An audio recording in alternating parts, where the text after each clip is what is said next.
महाराष्ट्र के ठाणे से सरकारी नौकरी के नाम पर बड़ी ठगी का मामला सामने आया है। राजस्व एवं वन विभाग के क्लर्क टाइपिस्ट की नौकरी दिलाने का झांसा देकर एक युवक से करीब 70 लाख रुपए की ठगी की गई। इस मामले में ठाणे क्राइम ब्रांच की भिवंडी यूनिट ने 3 आरोपियों को गिरफ्तार किया है। पुलिस के मुताबिक भिवंडी के काल्हेर गांव निवासी दर्शन संतोष पाटिल को आरोपियों ने मंत्रालय के वरिष्ठ अधिकारियों के फर्जी हस्ताक्षर, नकली मुहर और सरकारी दस्तावेज दिखाकर अपने झांसे में लिया। इसके बाद ऑनलाइन और नगद मिलाकर करीब 70 लाख रुपए वसूल लिए। बदले में पीड़िता को क्लर्क टाइपिस्ट पद का फर्जी नियुक्त पत्र और पहचान पत्र भी सौंप दिया गया। जब पीड़ित को धोखाधड़ी का एहसास हुआ तो उसने नारपुली पुलिस थाने में शिकायत दर्ज कराई।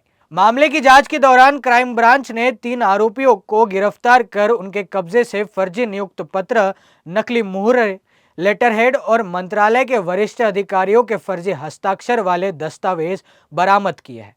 जांच में यह भी सामने आया है कि मुख्य आरोपी श्याम विठोबा खतकर के खिलाफ मुंबई के एमएचबी, काशीमीरा, कोपरी, दादर और कप परेड पुलिस थाने में पहले से धोखाधड़ी और फर्जी दस्तावेज तैयार करने के कई मामले दर्ज है।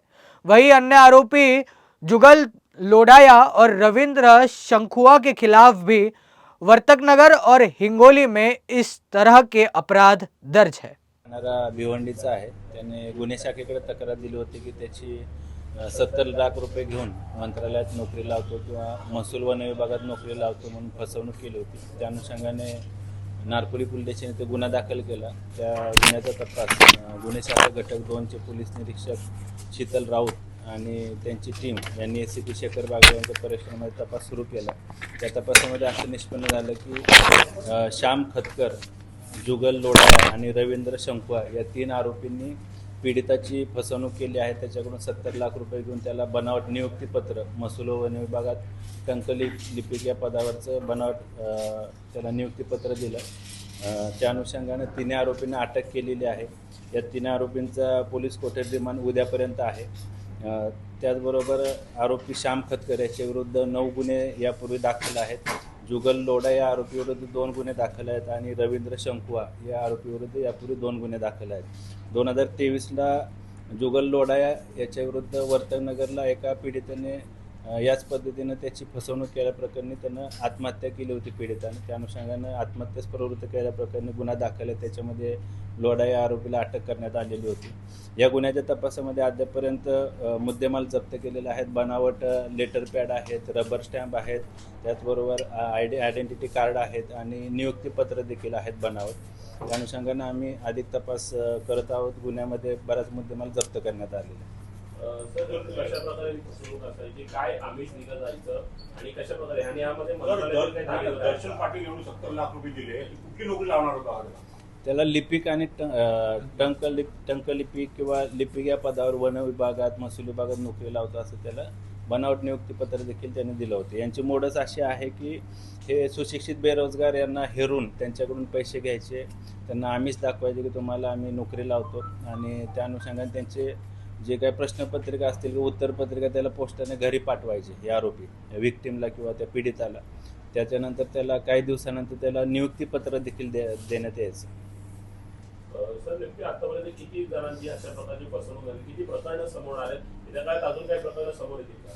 सध्या आमच्याकडे दर्शन पाटील याच्या फिर्यादीवरून गुन्हा दाखल झालेला आहे। तर तसेच या तपासामध्ये अजून 8 विक्टिम किंवा पीडित सुशिक्षित बेरोजगार आहेत, ते देखील आमच्याकडे अप्रोच झालेले आहेत। त्या अनुषंगाने तपास सुरू आहे। त्याचबरोबर काल मुंबईत कप परेड पोलीस स्टेशन येथे देखील यांच्यावर गुन्हा दाखल झालेला आहे। हे मोठं रॅकेट आहे। अजून याच्यामध्ये आरोपी असण्याची शक्यता आहे। काही आरोपी तपासामध्ये निष्पन्न देखील झालेले आहेत आणि महाराष्ट्रामध्ये किंवा इतर राज्यामध्ये किंवा दिल्लीमध्ये देखील रेल्वेमध्ये नोकरी लावतो असा देखील काही तपासामध्ये काही गोष्टी निष्पन्न झाल्या, त्या अनुषंगाने देखील आम्ही तपास करत आहे. तर नोकरी सगळ्यांना हवी असते, पण अशा सुशिक्षित बेकारांना तुम्ही काय आव्हान कराल? या निमित्तानं मी आवाहन करतो की अशा प्रकारची जे विक्टीम आहेत किंवा पीडित आहेत, सुशिक्षित बेरोजगार आहेत, त्यांची जर फसवणूक झाली असेल तर त्यांनी गुन्हे शाखेकडे संपर्क करावा. त्या अनुषंगाने आम्ही पुढील कायदेशीर कारवाई करू. सर, यामध्ये काही मंत्रालयीन धागेदोरे सुद्धा हाती लागू शकतात का? मंत्रालयीन काही कर्मचारी सुद्धा येऊ शकतात का? मोठ्या प्रमाणात पेपर फुटिंग प्रकरण ठाण्याच्या हद्दीमध्ये जे आरोपी पकडण्यात आले होते, तर मंत्रालयातील देखील काही यामध्ये धागेदोरे असू शकतात का? शक्यता नाकारता येत नाही, त्या अनुषंगाने आम्ही तपास करत आहोत. सर, जे आय कार्ड वगैरे बनवण्यात आले आहेत त्या मागे पोलीस सूत्रधार आहेत का? काही प्रिंटर्स काही जप्त वगैरे करण्यात आले आहेत का? बरोबर आहे. ज्या ठिकाणी त्यांनी बनावट नियुक्तीपत्र असतील, आय कार्ड असतील किंवा जे रबर स्टॅम्प ज्या ठिकाणी बनवलेले आहेत, त्या बनवणाऱ्यांचा किंवा ते उत्पादन करणाऱ्यांचा काही या गुन्ह्यामध्ये सहभाग आहे का, त्या अनुषंगाने देखील आमचा तपास सुरू आहे.